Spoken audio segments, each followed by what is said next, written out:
The World Health Organization, or WHO, is increasing its risk assessment of the coronavirus. Watch. We have now increased our assessment of the risk of spread and the risk of impact of COVID-19 to very high at global level. And that change from WHO comes as the coronavirus has spread to at least 49 countries in a matter of weeks. Now the total, 83,000 cases worldwide. And joining us to talk all things markets because of coronavirus, Payne Capital Management financial advisor Courtney Dominguez. Courtney, thanks for coming on. Yes. Let's talk about the damage we're seeing, because all week we've been discussing the fact that regular people who usually don't have to watch the market so closely, these are the headlines that suddenly they snap to attention and they wake up and there's a little bit of panic. What would you tell people? What are you thinking? Any hope of the V-shaped recovery that we heard people talking about back on Monday and Tuesday? Yeah, I mean, I think there still is, and I think you really want to look at this opportunistically. We had been talking about this several months ago. There's so much cash on hand because people, despite this really good rally we had last year, people were really nervous and pulling money out of the markets, putting it into stocks, cash and bond funds. This is your perfect time to use that to your advantage. Things are so cheap right now.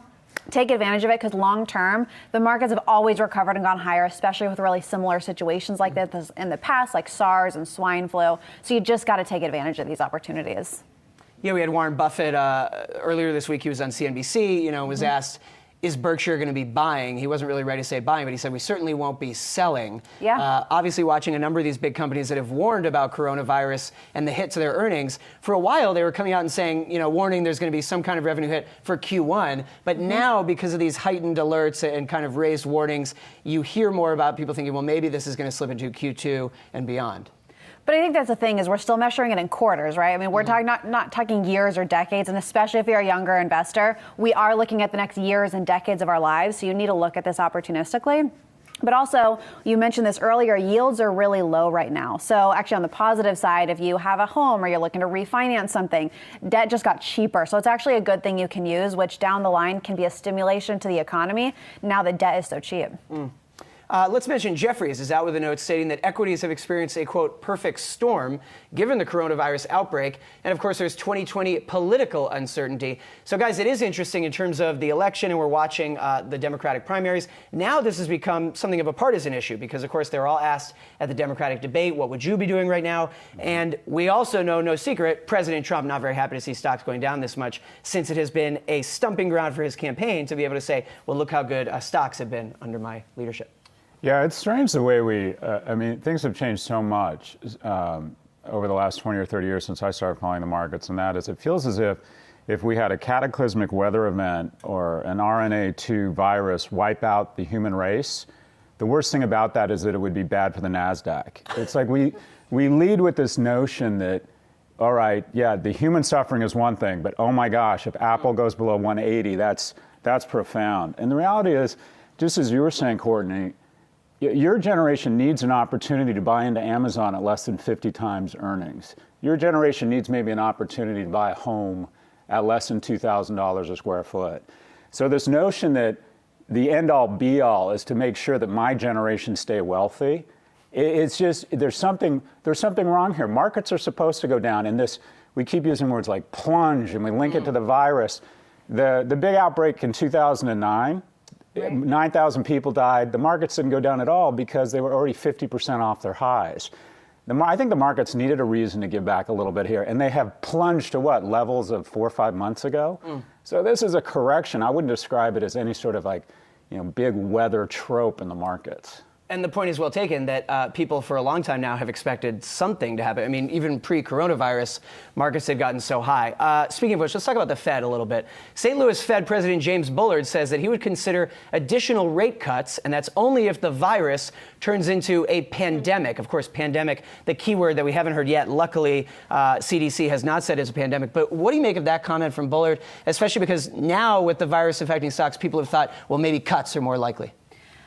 I think it's really, realistically, it's only more reason why you really shouldn't be selling your investments right now, because what's the alternative? You're going to go into a treasury or money market that's paying next to nothing. Your dividends are actually paying better, so at least you're getting paid to wait for the markets to recover. So as long as you're under the assumption that it's going to be a short-term event, again, we don't know if it's 1 quarter, 2 quarters, but assuming that at some point in time it's going to get figured out, you just want to stay in stocks. And if anything, dividends are getting increased right now, so it's just a better reason to stay in. Yeah, and I think what's been funny about sort of all the Fed watching in the last 2 years is how quickly people change the narrative. It's like, oh no, now another cut. And then when things were going well, people say, okay, now maybe they should raise or do nothing. I mean, there's been so much, I feel like President Trump has fueled that with the constant tweets about the Fed and about Jay Powell. But, we were just having a conversation on the move about the potential for a rate cut and what the efficacy of Fed policy could be here. Look, they have 150 basis points to work with. And the question is, do you do it now? Do you do it in little pieces, or do you wait until it's a real emergency and something happens? Because 150 basis points, I suppose, isn't that much. And then Nouriel Roubini, we had him on, made a point that it would be impotent at this point because he's talking about a supply side shock here. So I'm not an expert on this by any means, but it was an interesting conversation that we had. Yeah, it's just funny to me, the speed at which people come out, they say, oh my God, look at the last 5 days, so need a cut. Let's show this very interesting chart that we've been showing on our live shows. Deutsche Bank's Torsten Slok is out with a chart that shows just how fast this correction happened. This was the fastest S&P 500 correction on record. Of course, correction being 10% down from the most recent peak. Look at that, Courtney. What do you make of that? I mean, it is the kind of thing that I feel like headlines about that are what is stoking panic. Although, Scott, your point is well taken. That again, there was going to be some kind of correction soon.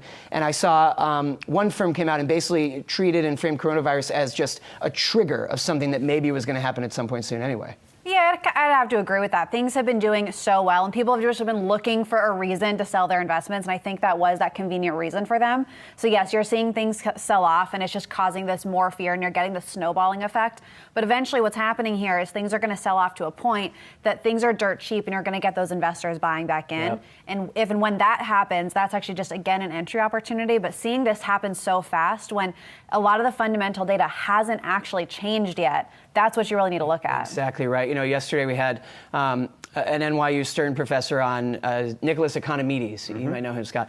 And he was saying the same thing, that, the data doesn't actually back this up right now. It's just sort of an overreaction and it's panic. And yesterday was a great example. I mean, early in the morning, we saw the Dow was down by as much as 900 points. Then it really started to pair those losses and rebound. And then suddenly, right when we were doing this show, so 24 hours ago, there was a new headline about California says that it's examining, or at least monitoring, thousands of people for potential coronavirus cases. Just potential, just monitoring, and suddenly we took a big leg lower on the Dow. So it does feel like this week has been extremely headline driven.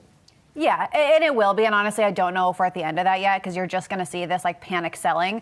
But you just want to try to stay calm in these situations. Just look at it rationally. And if I assume this would be a short term, it's really not in the data. I can actually use this to my advantage. So that's from a financial standpoint, I think, how you should be viewing this. Hey, investors, Zach Guzman here. Are you interested in learning more about the markets and getting the latest financial news? Well, then click right here to subscribe to our Yahoo Finance YouTube channel.